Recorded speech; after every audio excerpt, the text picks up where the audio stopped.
Are you an Annie main? Annie, the Dark Child, is an AP burst mage, which means she specializes in making my games a living nightmare.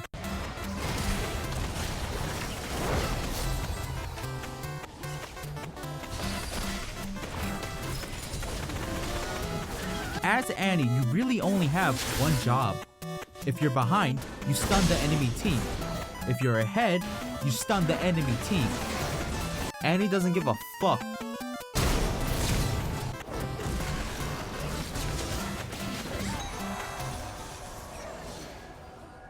Annie's passive is Pyromania. After casting 4 abilities, Annie's next damaging ability gets a stun whose duration scales at levels 1, 6, and 11. This passive is the core of her kit. Although it's one of the most basic abilities in the game, it's also one of the most game breaking. Do you know how easy it is to get this stun up? If you're up against an Annie that operates at least at the 3rd grade level, this stun will be up 90% of the time. Now in the mage rework a while back, where I did make it easier to know how many spells she needs until her next stun. So if you see that red bar, it's time to stop!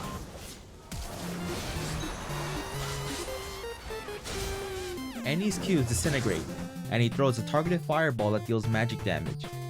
This ability does decent damage and has a range that's slightly past her auto attack range. But the bullshit thing about this ability is that if it kills a target, it will refund half its cooldown and its entire mana cost. This can be anything from minions, plants, camps, dragon. This ability makes it so that last hitting, a core gameplay mechanic, becomes an afterthought. Annie's W is Incinerate. It's an AoE spell that deals slightly more damage than her Q. It's a pretty generic spell that's mostly used for wave clear and for her burst combo. Yup. Annie's E is Molten Shield. Annie gives herself a buff that reduces damage and is a mini Thornmail. This is Annie's only non-damaging ability, and I'll be honest with you, I didn't even know this ability had a mini Thornmail. This is mostly used to set up her stun. It's pretty handy because it only costs 20 mana to use and has a 10-second cooldown. Annie's base mana regen is 6 mana per second, so you don't lose any mana for using it. Why is this one of her abilities? It makes no sense in her kit, and it's half the reason why her stun is up so often. And while Annie has 3 bars, she can use her Molten Shield mid-Q so that the Q gets a stun passive. Combined with the ability to buff her spells with Flash, it's nearly impossible to react to the stun.